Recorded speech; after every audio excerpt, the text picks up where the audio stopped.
Kia ora, folks. Welcome back to another cooking video. Today, just doing a simple white sauce or Mornay sauce. Some people call it a cheesy white sauce, but it's just simply a white sauce. For this one I did today, you need about 1.5 tablespoons of butter. They usually say unsalted, but some recipes call to add salt, so I'll just use normal butter. Then we add in about 1.5 tablespoons of just all-purpose flour, just plain flour.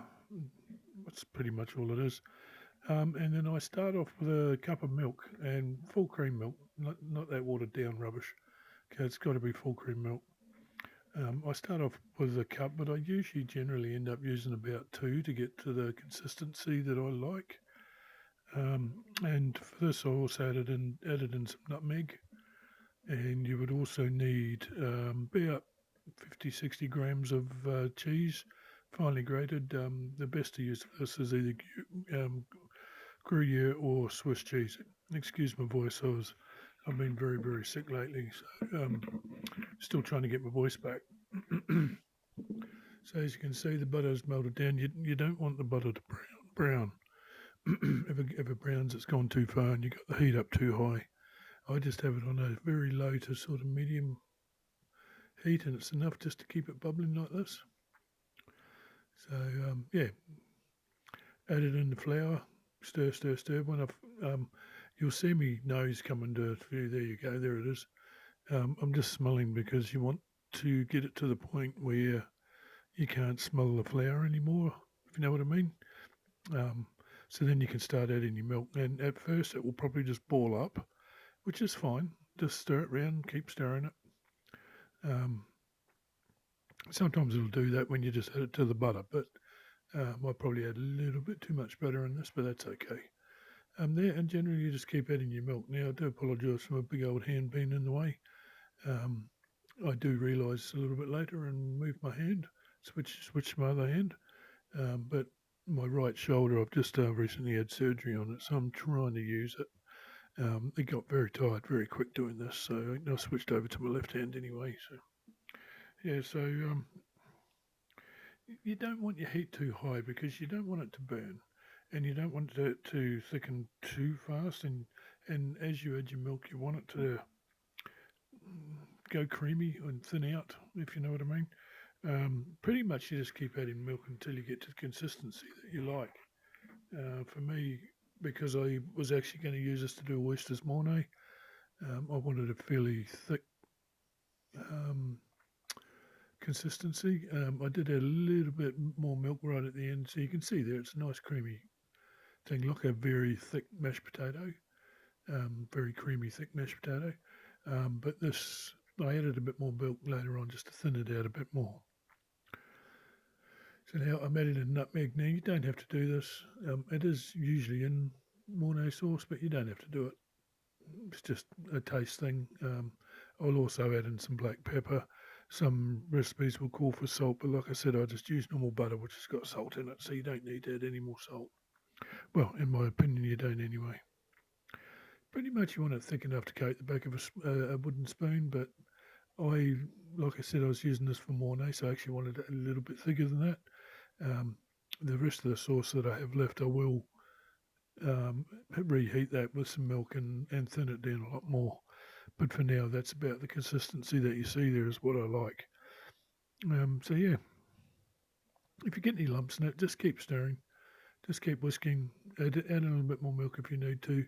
Um, if you're lazy, you can use a bloody immersion blender or a countertop blender or whatever, stick blender, whatever you want to call them. But yeah, so now I'm adding in the cheese. Now you want to do this like what you do with the milk. You just added it in bits and pieces. Um, it's mainly because you want it to get to the point where it's just starting to melt. So it looks like the sauce is still a little bit lumpy, but the cheese is melting, and by the time you go to use it, it'll be pretty well melted in. So yeah, just put in. I got rid of the whisk. You can keep using the whisk if you like, but I chose to go over to a tablespoon. Just stir it around till it all was well combined, and the heat of the sauce melted the cheese down. Now it's best to use this straight away, although you can reheat it. But if you want to leave it on the stove to use till later, I suggest covering it with like a bit of cling film or something. Push it down onto the top of the sauce, and that way you won't get a thick skin over the top of it. Um, but if you wanted to save it, you can put it in your fridge, and it'll store for several days. A week. I've had it last up to 2 weeks, but generally it's about a week. So yeah, that's pretty much it.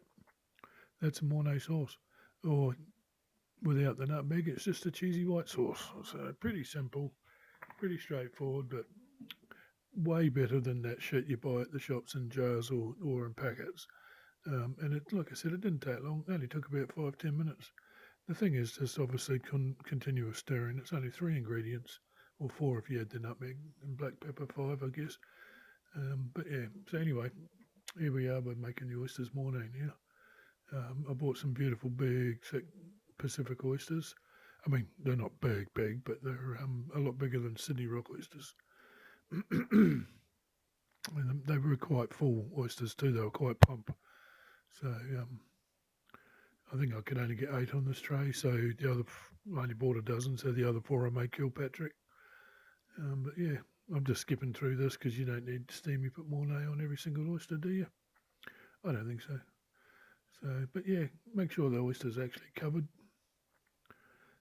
It will cook okay. I mean, you don't want them cooked, if you know what I mean. And all the juices from it will trap underneath them too, which is really nice. And then I just finished off with just a little bit of cheese on top, not too heavy, um, just enough just to melt down and turn nice and golden brown and leave you a nice crispy top. Yeah, and just bung it in under a hot grill. Grill it until the cheese is melted and turns golden brown, or starts to turn golden brown whenever you want to take it out, as long as cheese is melted. Now this is Kilpatrick. All you need to do is add Worcester sauce and some slices, thinly sliced pieces of bacon. Again, it goes under the grill for about 4 to 5 minutes until the bacon starts to crisp. If you want it nice and crispy, leave it under a bit longer, but you don't want them to be like, it's going to be too hot to eat otherwise. And then some lemon. So when you serve it, you squeeze the lemon juice over the top. A lot of people don't add lemon to Kilpatrick, but it is the traditional way of having it. Um, I actually really like the kick you get with the Worcester sauce and the flavour of the oyster. Even though Mornay is my favourite, but Kilpatrick I do really enjoy as well. So I got to have 3 of these. Jules only wanted 1, so which means she got extra Mornay. But this is what we had for lunch today. Quick, simple. The whole thing only probably took me about 20 minutes. Um, but yeah, the main video is about making the Mornay sauce. It's not as hard as you think.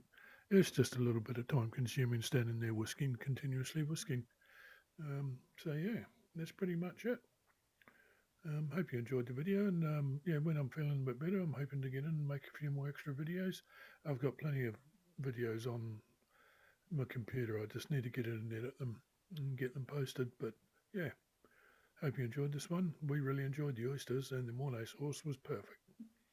Exactly what we wanted. Like I said, I'll thin it out a bit later. But thanks for watching. They went in for about another 3 minutes till they're golden on top. But thanks for watching. Appreciate the support. And yeah, see you soon.